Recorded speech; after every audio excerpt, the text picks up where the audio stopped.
नमस्कार मित्रों, स्वागत है आपका न्यूज़ 24 प्राइम के टॉक शो अश्विनी सीज। मित्रों, आज गंभीर चर्चा का विषय है। हाल में ये घटना थाना साड़ कानपुर के अंतर्गत हुई है, जहां ग्रामीणों ने पुलिस को बंधक बना लिया। होता है, पुलिस दल कम पड़ जाता है, कभी कभी ग्रामीण या जो अन्य लोग हैं वो ज़्यादा मात्रा संख्या में होते हैं। तो यहाँ एक प्रश्न उठता है कि क्या पुलिस का खौफ कम हो रहा है, जबकि पुलिस का अत्याचार बढ़ा है। गौर करने की बात है कि पुलिस का अत्याचार बढ़ रहा है, पर पुलिस का खौफ दिन ब दिन कम होता जा रहा है। और इसके दो कारण हैं। पहला कारण तो ये है कि पुलिस कार्रवाई अब प्रिजुडियस होती है। 70 से 75 बल्कि 80% मामलों में पुलिस प्रिजुडिशली वर्क करती है और 20% मामले ऐसे होते हैं जहां पुलिस वास्तव में ईमानदार होती है। मैं ये नहीं कह रहा कि सारे पुलिस वाले ऐसे हैं, परंतु हालिया जो भर्तियां हुई हैं और खास करके वो भर्तियां जो विवादित रही हैं पैसों को लेन देन को लेकर, उस भर्ती का जो सिपाही है वो कहीं ना, क्योंकि वो दे के आता है, उसकी भी मजबूरी है। उसने अपनी जमीन, अपने जेवर रख करके किसी तरीके से तथाकथित भुगतान के बाद ये नौकरियां पाई हैं। वो नौकरियां जो सालों हाई कोर्ट में स्टे रही, वो नौकरियां जहां फिजिकल से लेकर के और इंटरव्यू तक और इंटरव्यू से लेकर के और नौकरी पाने तक उसको सफ़र करना पड़ा है, सामाजिक और आर्थिक नुकसान उठाना पड़ा है। परंतु एक बात कि क्यों कर पुलिस का इकबाल खत्म हो रहा है, इसका प्रमुख कारण है पुलिस का राजनीतिकरण। समाज में पिछले 2 दशकों में पुलिस और प्रशासन पर राजनीतिक दबाव बढ़ा है। राजनेता शासन सत्ता संपन्न होने की वजह से पुलिस से अब वो भी काम कराते हैं जो शायद न्यायिक नहीं है, विधिक नहीं है और समाज हित में नहीं।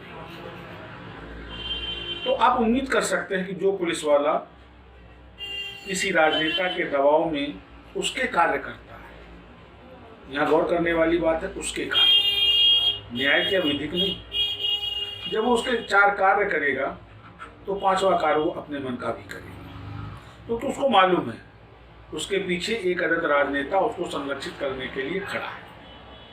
कई बार ऐसे मसले आए कि जहां किसी अधिकारी विशेष की लापरवाही, कमी उजागर होने के बावजूद उस पर कार्रवाई नहीं हुई, वो यथानुरूप बना रहा, उत्पीड़न करता रहा, दबाव बनाता रहा, गवाह बदलता रहा और अपने स्थान पर मुकम्मल कायम रहा, तो उसको पीछे इतना बड़ा संरक्षण था कि जिसकी वजह से उसको किसी का खौफ नहीं। और मामला कभी भूले भटके हाई प्रोफाइल हो गया, पब्लिकली आ गया, तो ज़्यादा से ज़्यादा उसको क्या किया गया, लाइन हाजिर कर दिया गया, सस्पेंड कर दिया गया या ट्रांसफर कर दिया गया। साथियों, पब्लिक का जनाक्रोश पुलिस का बंधक बनना, ये द्योतक है आने वाली स्थितियों की गंभीरता का।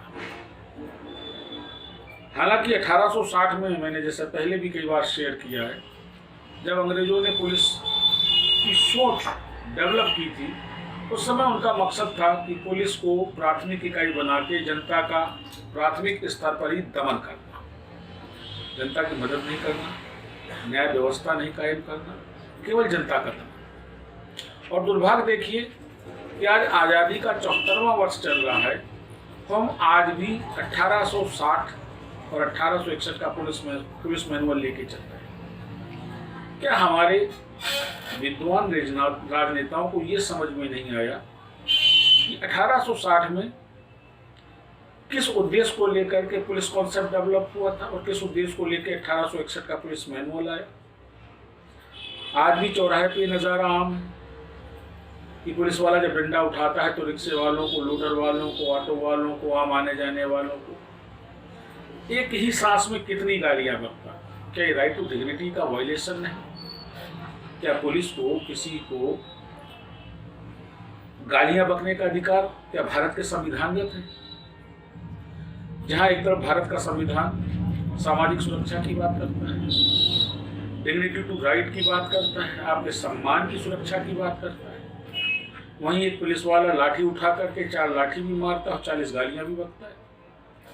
ये शर्मनाक है, ये संविधान की प्रत्यक्ष अवमानना है।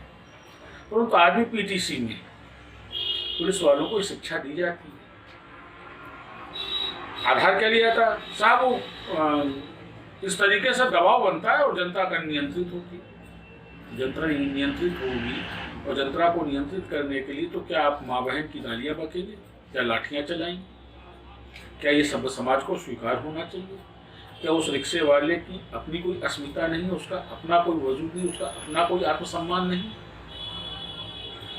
हम ह्यूमन राइट की बात तब तक करना बेईमानी मानते हैं जब तक एक आम आदमी का आत्मसम्मान सुरक्षित हो। पुनः मैं आपको इस मसले को जोड़ूंगा अर्नब से। अर्नब गोस्वामी वाले मसले में जिस तरीके की तत्परता मुंबई पुलिस ने दिखाई, महाराष्ट्र सरकार ने दिखाई, एनसीबी ने कल भी 5 जगह छापे मार करके नशेड़ियों को पकड़ा। अब आप सोचिए, महाराष्ट्र पुलिस इतनी ही कर्तव्यपरायण होती तो क्या मुंबई में ड्रग के रैकेट चल रहे हो? हाई प्रोफाइल राजनेताओं, हाई प्रोफाइल फिल्म सेलिब्रिटीज जिनके नाम इस नारकोटिक्स के मामले में उजागर हुए हैं, क्या ये कर पाते अगर महाराष्ट्र पुलिस वास्तव में एक ईमानदार पुलिस होती? अर्नब को तो आपने बिल्कुल इस तरीके से गिरफ्तार किया जिस तरीके से एक आतंकी को गिरफ्तार किया जाता है। ये चर्चा आम है। आखिर ऐसा कौन सा जघन्य हुआ? पुनः फिर मेरा प्रश्न, अगर ये जघन्य हुआ तो क्लोजर कैसे लगी? क्यों नहीं तब एविडेंस कलेक्ट हुआ? आज सोशल मीडिया में नायक परिवार की कुछ फोटो ट्रोल कर रही हैं, जिसमें एक फोटो में सुसाइड कमिट करने वाले नायक की वाइफ एनसीपी के बहुत बड़े नेता शरद पवार के साथ खड़ी हुई है। उसके बाद उसकी गोवा की बीच की फोटो है। आप सोचिए, किसी का पति अगर सुसाइड करता है तो उस परिवार की मनोस्थिति क्या हो? क्या वो एक्सपोजरेबल कपड़ों में बीच पे पाई जाती है, या उसका एनसीपी के नेता के साथ इस तरह खड़ा होना, 3 तारीख को उसका एनसीपी के नेता से मुलाकात करना, कई चीजें हैं। और उस पर भी दुर्भाग्य का विषय ये रहा कि आज जैसा कि कल से ये न्यूज़ फ्लैश हो रही है, जब अर्नब को जेल शिफ्ट किया गया क्वारंटाइन सेंटर से, तो अर्नब का फोटो था, वो हाथ जोड़ के चिल्ला रहा था कि केंद्र सरकार हस्तक्षेप करे, माननीय उच्चतम न्यायालय हस्तक्षेप करे। वो न्याय की गुहार लगा रहा था, वो अपने जीवन की सुरक्षा की बात कर रहा था, और उसके बाद भी आज हाईकोर्ट ने एंटरिम देने से मना कर दिया।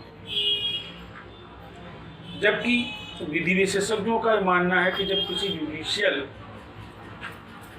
परमिशन को नहीं लिया गया है, यहाँ तक जिस कोर्ट में ये मुकदमा लंबित है उस कोर्ट में इंटीमेशन नहीं दी गई, किन नए साक्ष्यों के आधार पर इसकी रीओपनिंग की बात की गई, ये इंटीमेट नहीं की गई, लिहाजा गिरफ्तारी अवैध है। तो उसको सशन ट्रायल भेजने के पीछे हाईकोर्ट का क्या मकसद है? ये एक विचारणीय प्रश्न है हमारे विधि विशेषज्ञों के लिए। टीका टिप्पणी इसलिए नहीं कि मामला माननीय न्यायालय का है और माननीय न्यायाधीश ने जो भी निर्णय लिया होगा वो उचित ही लिया होगा, परंतु जो विधि विशेषज्ञ कह रहे हैं, कल स्वयं उत्तर प्रदेश विधि परिषद के अध्यक्ष मित्तल साहब ने, जस्टिस मित्तल ने जिस तरीके से माना था कि अगर उसने परमिशन नहीं ली है, इंटीमेट नहीं किया है प्रॉपरली, इसकी नए एविडेंसेस के बिना पर इसको रीओपन किया जाना जरूरी है, तो ये गिरफ्तारी अवैध हो सकती है।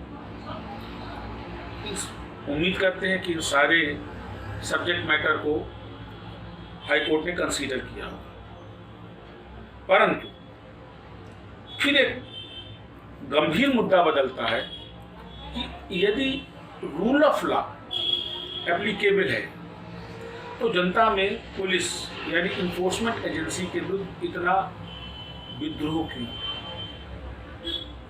ये बहुत गंभीर है और ये धूतक है कि कहीं ना कहीं हमारे सिस्टम में कोई बहुत बड़ी खामी है।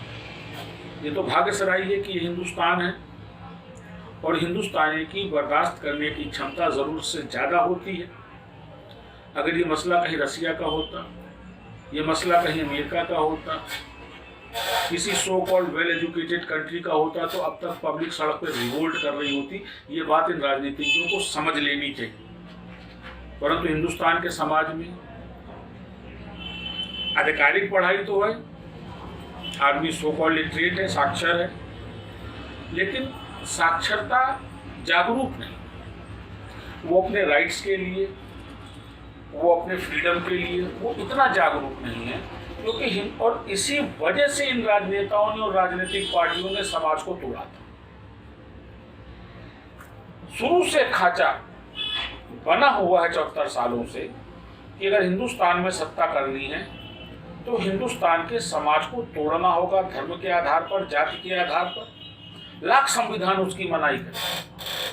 बड़ी हंसी आती है जब preamble of constitution of India को पढ़ता हूँ। There should be no discrimination on the basis of caste, creed, language, religion, caste। और उसके बाद जब देखता हूँ कि आरक्षण का आधार जाति है, हरियाणा और राजस्थान का गुज्जर स्थापित गुज्जर है और आज वो डिमांड कर रहा है अपने लिए रिजर्वेशन की। क्या मजाक है। और 3.5 से 4.25% के बीच का ब्राह्मण, आज उसके मुंह से आवाज नहीं, क्योंकि वो सवर्ण है, उसने अत्याचार किए हैं जमींदारी प्रथा में दलितों पर, तो आज उसके पीढ़ियों को अत्याचार सहना पड़ेगा। ये रूल ऑफ लॉ है इंडियन कॉन्स्टिट्यूशन में, ये नियम है हिंदुस्तान में। क्योंकि ब्राह्मणों ने जमींदारी प्रथा के दौरान दलितों पे मनमाना अत्याचार किया है। एक सीरियल चल रहा है महानायक, अंबेडकर साहब को लेकर के उनकी जीवनी दर्शाई जा रही है। कृपया उस फिल्मांकन को देखें। केवल अत्याचार दिखाया जा रहा है। इससे समाज में विद्वता बढ़ रही है। क्या ब्रॉडकास्टिंग कॉर्पोरेशन को ये नहीं दिखाई पड़ रहा है? क्या मिनिस्ट्री ऑफ ब्रॉडकास्टिंग को ये नहीं दिखाई पड़ रहा है कि इस तरीके के सीरियल समाज में समरसता लाएंगे या विद्वता को बढ़ावा देंगे? तो जैसा मैं कह रहा था कि 3.5 से 4.25% के बीच की कुल आबादी, उसकी वर्तमान पीढ़ी को केवल इस बात की सजा दी जा रही है कि उसके पूर्वजों ने अन्याय की इंतहा पार कर दी थी। और आज 74 साल से उस समाज को इसीलिए प्रताड़ित किया जा रहा है। उनके बच्चों को नौकरी नहीं है, उनके बच्चों को अतिरिक्त मेरिट सिद्ध करनी पड़ती है और उनके स्थान पर जो लोग आते हैं वो आते हैं जो उस मेरिट स्लैब से भी कहीं कम होते हैं। आप समझिए कितना बड़ा कुचक्र रचा जा रहा है, राजनीतिक षड्यंत्र रचा जा रहा है हिंदुस्तान के समाज में कि समकक्ष सैलरी देने के बाद असक्षम, जो सक्षमता में उनसे कम है, उन लोगों को नौकरी दी जा रही है। अब आप उम्मीद करिए कि एक बच्चा 80% नंबर लाता है, स्कूल में टॉप किया, कॉलेज में टॉप किया, अग्रणी है पढ़ने में, और उसको नौकरी न दे करके उस बच्चे को नौकरी दी जाए जो 40 और 42 और 45% ला रहा है, उससे भी कम ला रहा है। तो क्या 80 और 40 का गैप कहीं ना कहीं उस व्यक्तित्व को प्रभावित तो करता ही होगा? क्या इन राजनेताओं को, नौकरशाहों को ये नहीं समझ में आ रहा है?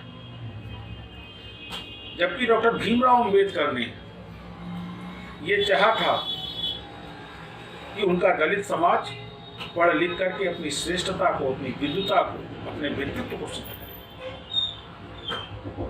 पुनः वापसी मूल विषय पे, इन सारी चीजों का दुष्परिणाम अब जनता में विद्रोह के रूप में फूट रहा है, क्योंकि इन राजनेताओं ने, इन राजनीतिक पार्टियों ने जो पुलिस पर अपना दबाव बनाया है, उस दबाव के चलते जो अच्छे बुरे काम पुलिस से करवाए जा रहे हैं या कर रही है पुलिस, उसका ही एक प्रतिफल है जो साड़ थाना क्षेत्र में हुआ।